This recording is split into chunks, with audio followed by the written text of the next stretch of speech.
महाराष्ट्र में राज्यसभा चुनाव में शिवसेना की हार ने महाविकास आघाड़ी के सहयोगियों में दूरी बढ़ा दी है। इसके चलते एमएलसी चुनावों का समीकरण गड़बड़ा गया है। शिवसेना ने स्पष्ट कर दिया है कि वह अपने वोट किसी को ट्रांसफर नहीं करेगी। इस बात से कांग्रेस के लिए मुश्किलें बढ़ गई है। बता दें कि राज्यसभा चुनाव में महाराष्ट्र में भाजपा ने शिवसेना उम्मीदवार को शिकस्त देते हुए 6वीं सीट जीत ली थी। इसके पीछे वजह यह मानी जा रही है कि कांग्रेस ने अपने वोट शिवसेना को ट्रांसफर नहीं किए।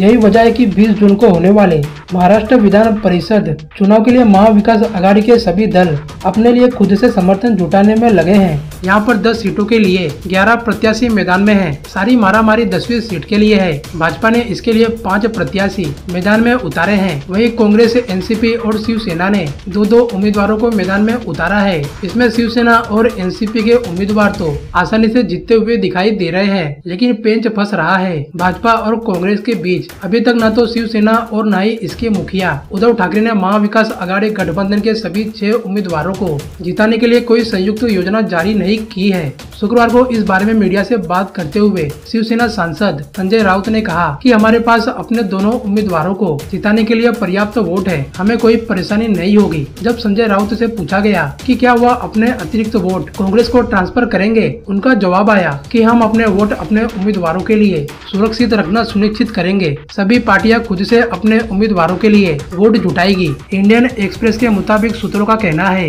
कि शिवसेना ने राज्यसभा में मिली हार को दिल से लगा लिया है। सेना को लगता है कि राज्यसभा चुनाव में कांग्रेस ने अपने अतिरिक्त वोट उसके उम्मीदवार संजय पवार को ट्रांसफर नहीं कराए। इसी का नतीजा रहा कि संजय पवार भाजपा के धनंजय महाडिक से मात खा गए। यही वजह है कि इस बार पार्टी अपने अतिरिक्त वोटों को बांटकर किसी तरह का रिस्क नहीं लेना चाहती है। महाराष्ट्र विधान परिषद चुनाव में हर उम्मीदवार को जीतने के लिए 25.91 वोट चाहिए। कांग्रेस के पास फिलहाल 44 वोट है। अगर उसके दोनों उम्मीदवार भाई जगताप और चंद्रकांत हंडोरे को जीतना है तो उसे कुल 52 वोटों की जरूरत होगी। अब यह 8 वोट उसके पास या तो सहयोगी दलों से आए या फिर अन्य छोटे दलों से। वही एनसीपी के पास 51 वोट है। ऐसे में उसे महज एक अतिरिक्त वोटों की जरूरत है और उसके दोनों उम्मीदवार रामराजे निंबालकर व एकनाथ खड़से जीत जाएंगे। शिवसेना के पास कुल 55 वोट है और उसके दोनों उम्मीदवार आम्यसा पडवी और सचिन अहिर की जीत के बाद भी उसके पास 3 वोट सरप्लस बचेंगे।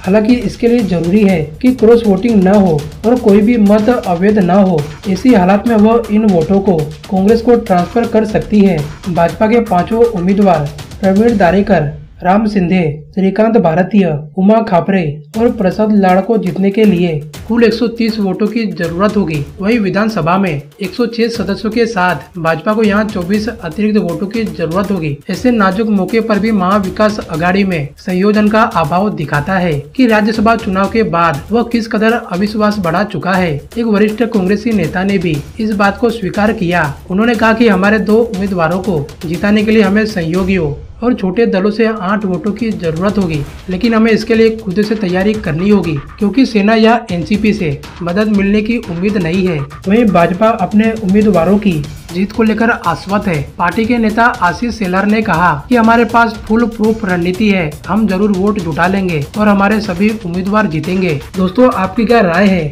हमें कमेंट करके जरूर बताएं।